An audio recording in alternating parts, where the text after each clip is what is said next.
All right, to get started with this, you're going to have a little bit of water and you're going to add some paper mache powder in. And then you're going to vigorously mix and mix for 2 minutes. So that's 120 seconds. You can count it in your head.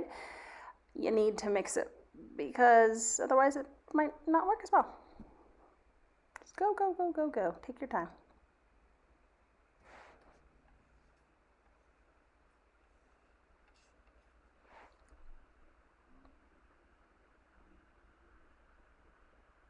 All right, then you might want to clean up with a paper towel and a little water.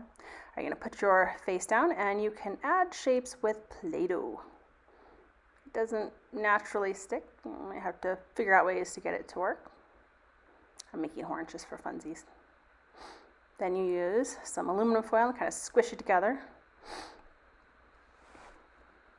You can actually make shapes with the aluminum foil too.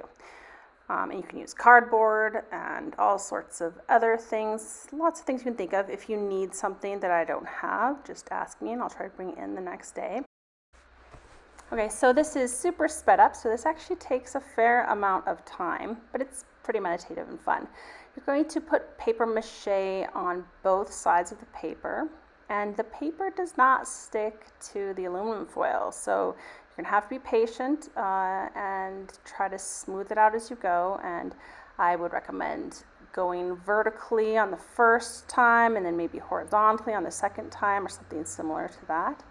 You're going to smooth out all of the things that are flaps that are coming out or things that aren't quite settled down by just putting multiple pieces of paper over it. You don't need a ton, but you kind of just take your time and see what you can do to do a great job with craftsmanship and making it smooth, and that'll make it a lot easier to add details to and paint to, and you'll be a lot more happy with it in the end. This mask is supposed to be about something that you care about, something that matters to you.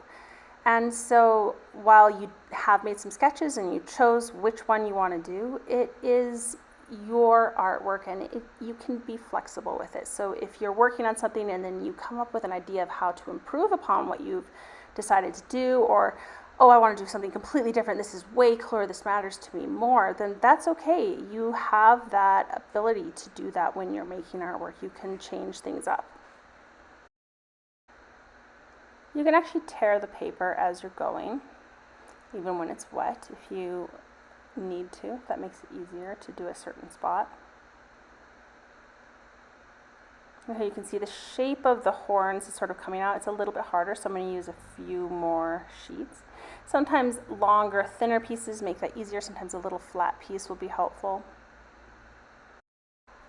Tape doesn't work as well when it's wet. I would not recommend using Scotch tape or masking tape when it's wet. The paper itself is going to work a lot better, the paper mache paper. You can, however, use the tape while you're creating the shape before you start putting the paper down. So if you need to figure out a way to get something to stay on that mask, you can use some masking tape, definitely. That's a really great use for it. So you can see I'm spending quite a lot of time just smoothing it out, taking my time, working on craftsmanship, because it's going to be a lot easier to paint on this or to draw on this if it's smooth.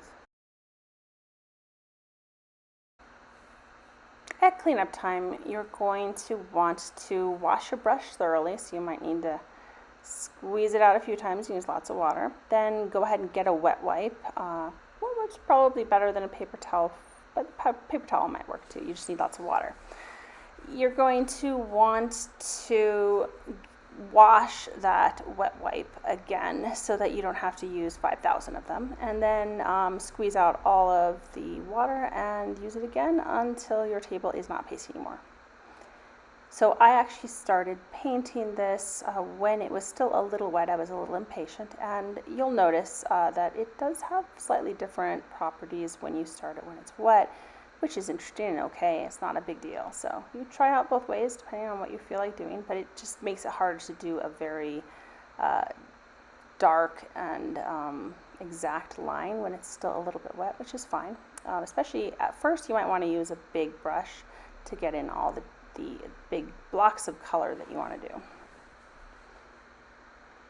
And now I'm using a smaller brush. It's a little wet, so you'll see that it does blend in a little bit. I'm using the palette to mix my colors. Adding details. Now I'm not using a visual aid, I'm just using my imagination. But you are welcome to use the visual aids. There's books of animals and books of plants, all sorts of really cool things that you can check out. I often use visual aids when I'm making artwork. Sometimes I don't want to. Whatever you want to do is fine.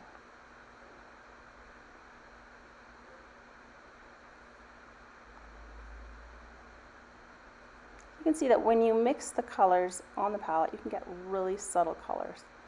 That'd be fun. Also, adding more water will change the value of the color so it's lighter. The thing about watercolors is that it is transparent. It is not opaque, so you need to be aware of that. You can't easily cover up color unless you just do darker and darker and darker. So it's a little bit different than tempera paint or acrylic.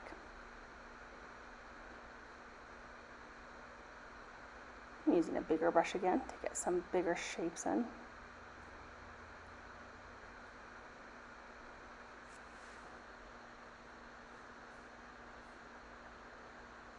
Blend a little. Oh my goodness, I'm trying something new. Things might not work. Don't be too hard on yourself.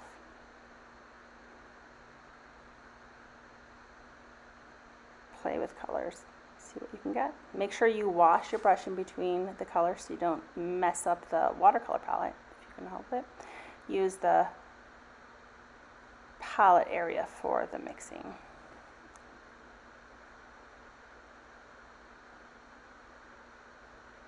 When I was doing this, I kind of thought this area, oh, this is not cool. I don't really like this. It's not going to work.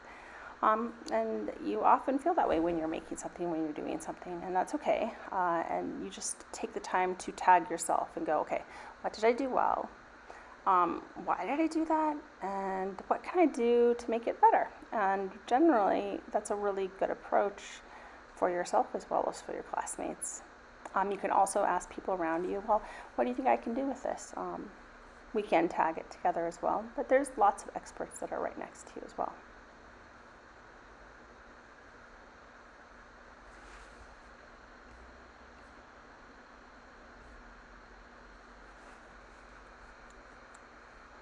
So just taking the time to fill in those extra areas. Now, once it's dry, you can kind of pull it off the aluminum foil. And I'm going to unwrap the aluminum foil, and in here my Play-Doh is still really quite damp, so I can put it away and it can be reused next year, which is fantastic. Now you can just cut off the extra bits you have.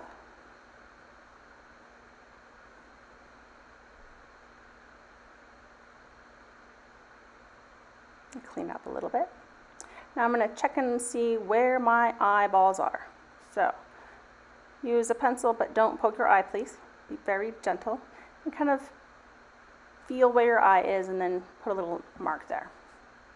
Then you can kind of draw the shape in, and very gently, so you don't cut yourself, try to make a tiny little hole and then cut it into the shape you were wanting. And then I'm going to check, oh well, this is a little bit too small of a hole. I need to make that bigger. So going to draw that shape. You can always cut more off. It's hard to get rid of some of it if you've already cut it. Still possible. You could definitely add more paper mache if you wanted to, but there's a lot of different ways to do it. There's a lot of different ways to experiment and work on it. Don't be afraid to try it.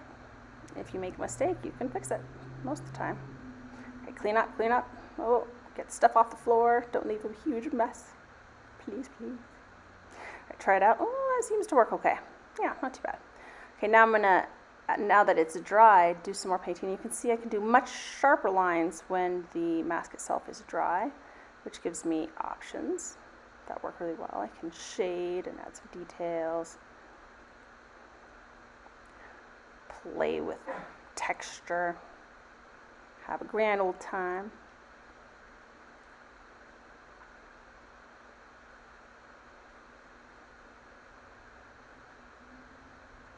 It's super fun. This is a big canvas for you to experiment and explore on.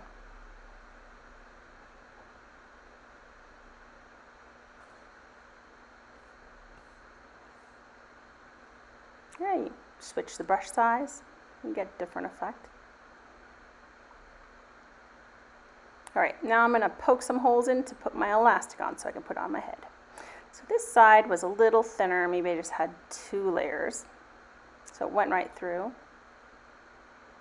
And now I'm going to try the other side, and oh, it is not going through. And I don't really want to poke too hard because I don't want to hurt my hand or tear the paper mache. So I'm going to get something sharp, like a needle, a little hole in, and there we go. Now that should be pretty easy. Just poke it through, pull it out. Now this mask is actually surprisingly light and comfortable to wear, and if you cut the holes right, it's pretty easy to see through too. So just imagine pretty much whatever you want to make, you can make. This is your opportunity. You can say whatever you want to say and have fun doing it.